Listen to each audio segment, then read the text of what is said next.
Hey everyone, so welcome back. So now let's create our first agent.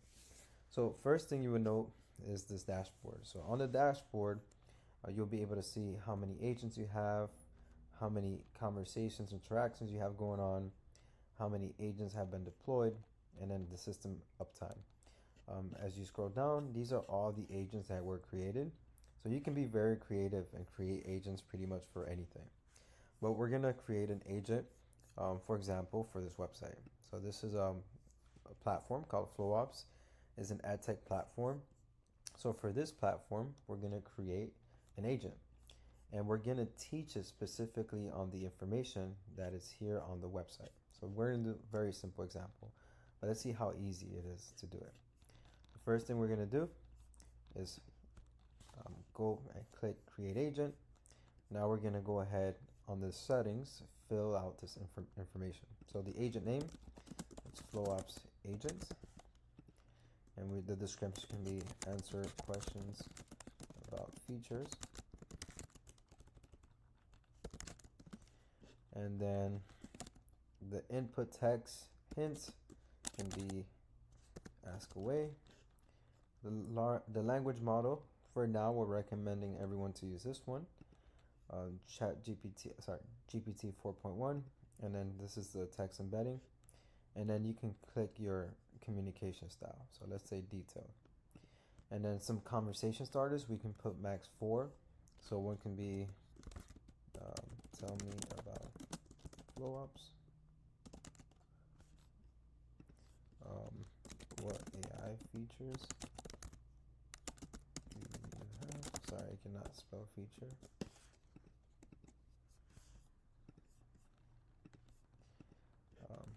Let's put one in Spanish. ¿Cuánto cuesta? ¿Cuánto cuesta? So how much does it cost? And then what impact do you make in higher ed? So those are the 4 conversation starters. And then this is the most important part. So I'll be doing a separate video on this.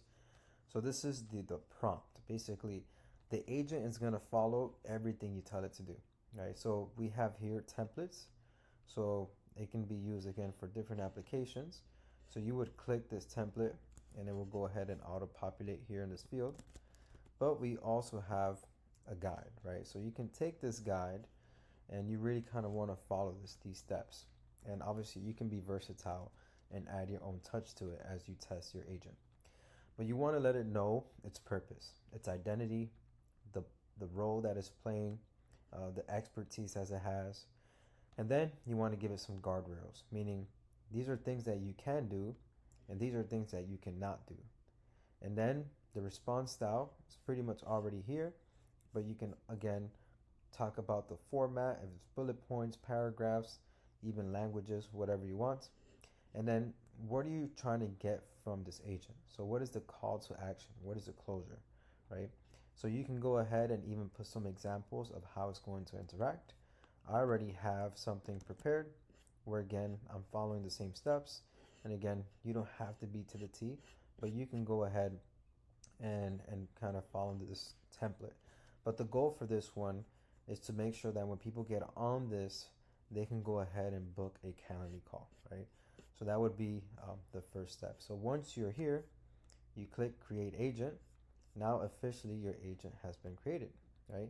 So now the next step is branding. So when it comes to branding, it's very simple. You can go ahead and pretty much select any color of the text. So I'm gonna say FlowOps is around, yeah, let's say it's kind of a greenish color. So let's go with this one, for example.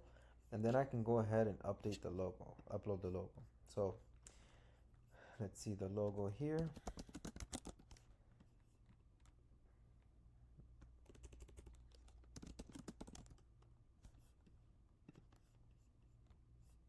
Which is this one.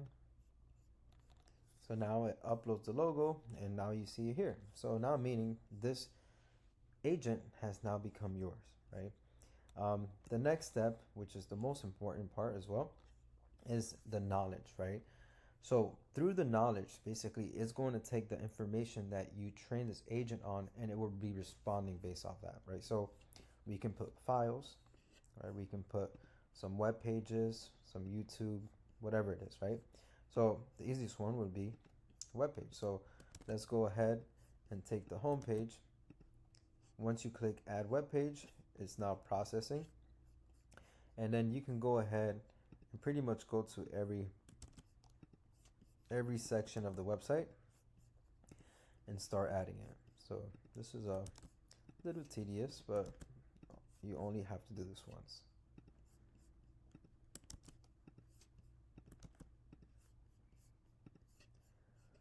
Let's see here, news.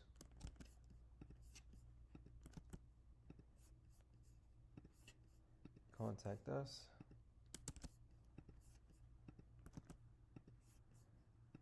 Something people always ask about is privacy policy. You could take the social media platforms, put it in here as well. And I know FlowOps also has some manuals, so let me just put one for reference. Let's see.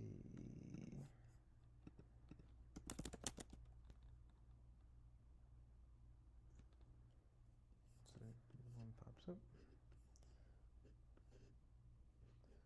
So actually, this is a dashboard manual. We can just upload that. But basically, this is just an example. But you can see everything is processing. Again, I can go to even the YouTube page, and I can input some YouTube, and it's going to basically take the transcript, and it's going to use that as it's going to use that as a knowledge source. So now that that is processing, you can go ahead over here and start testing. So tell me about FlowOps. Let's see this one. Put it here, and this should be responding, telling me about FlowOps. As you can see, it's super fast. It's letting you know, and it's working correctly when it comes to, hey, I want you to book a Calendly call, right? And then now that we have tested, actually let's go ahead here and deploy it. So all you got to do to deploy it, meaning activate it, is you click here. Now that it's deployed, you can go ahead and test, now share your agent. So you can share it, meaning you can literally send this to the world, right? And if now you put this in a URL, how would it look? So now you have your logo here, you have the name of your agent here, you have it here. Again, it looks white label like you created it. It doesn't even say made by Privion. Like basically we're giving you complete ownership. So now you can go ahead and ask, what AI features do you have? It's gonna tell you the AI features based off, again, the website and the material that I fed it. But again, the goal for this agent is I want people to go ahead and book a meeting with me. Hence here. So now you can see how people can even book a discovery call. But Spanish, let's see how this works. ¿Cuánto cuesta? So I just asked it how much does it cost and how is it responding in Spanish, which again, where it's asking me the goal of setting up a Calendly call. But basically, you can go ahead and be super versatile. In addition to this, when you go back to Privion, you can also make it a web widget, right? So I'll be doing another video to show you how exactly was I able to put this agent and deploy it here, right? So you can share it as a link. You can share it and deploy it here as a web agent. You can take this and even embed it inside of apps as well. So this is a very simple overview on how we're going to build your first agent.